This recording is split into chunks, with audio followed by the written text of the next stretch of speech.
জীবনের কোনো এক পর্যায়ে আমরা সবাই যেমন বিভ্রান্ত হয়ে পড়ি, কে সত্য, কে ঈশ্বর, কে এই বিশ্বচক্রের নিয়ন্তা।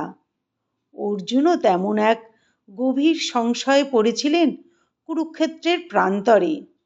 তিনি ভাবতেন শ্রীকৃষ্ণ তার বন্ধু, তার সহচর, কিন্তু যখন কৃষ্ণ নিজেই বললেন তিনি এই সৃষ্টির কর্তা, ধর্মের রক্ষার জন্য মানুষের দেহে অবতীর্ণ ভগবান, তখন অর্জুনের মনে সংশয় জেগে উঠল।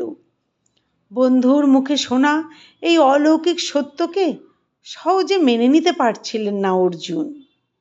তখন ভগবান শ্রীকৃষ্ণ তার এই সন্দেহ দূর করতে নিজের বিভূতিরূপ অর্থাৎ বিশ্বজগতে প্রকাশিত তার অসীম রূপ ও শক্তির পরিচয় দিলেন।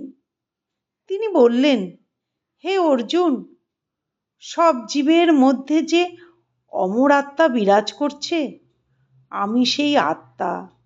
আদিত্যের মধ্যে আমি বিষ্ণু, জ্যোতিষ্কদের মধ্যে আমি সূর্য, নক্ষত্রদের মধ্যে আমি চন্দ্র, বেদের মধ্যে আমি হলাম সামবেদ, দেবতাদের মধ্যে আমি ইন্দ্র, সব ইন্দ্রিয়ের রাজা আমি হলাম মন, প্রাণীদের মধ্যে আমি চেতনা, দেবতা ও ঋষিদের মধ্যে আমি আদি, রুদ্রদের মধ্যে আমি শিব, পুরোহিতদের মধ্যে আমি গুরু বৃহস্পতি, আর সেনাপতিদের মধ্যে আমি কার্তিকেয়, মহর্ষিদের মধ্যে আমি ভৃগু, সিদ্ধগণের মধ্যে আমি হলাম কপিল ঋষি, যত শব্দ আছে তার মধ্যে আমি ওঙ্কার, গাছেদের মধ্যে আমি অশ্বত্থ গাছ, পাহাড়ের মধ্যে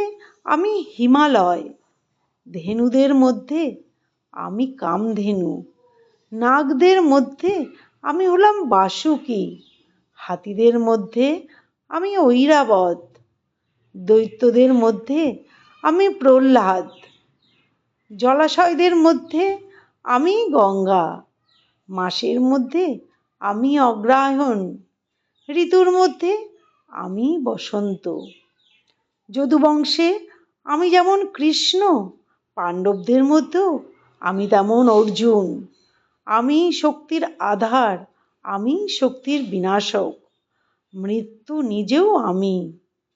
আর এই বিশাল ব্রহ্মাণ্ড, এই সবই আমার শক্তির এক ক্ষুদ্র অংশ মাত্র।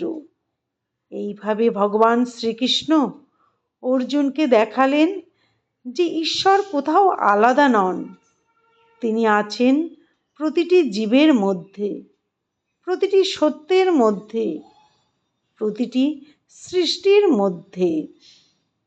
যখন আমরা জীবনে বিভ্রান্ত হই, যখন ভালো মন্দ আশা নিরাশার দ্বন্দ্বে পড়ি, তখন মনে রাখতে হবে ভগবান দূরে নন, তিনি আমাদের মধ্যেই বিরাজ করছেন।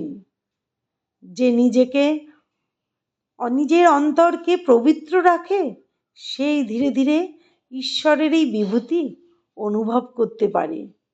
বিষয়টি ভালো লাগলে কমেন্টে লিখুন হরে কৃষ্ণ, আর ভালো লাগলে লাইক ও সাবস্ক্রাইব করুন। ধন্যবাদ। নমস্কার।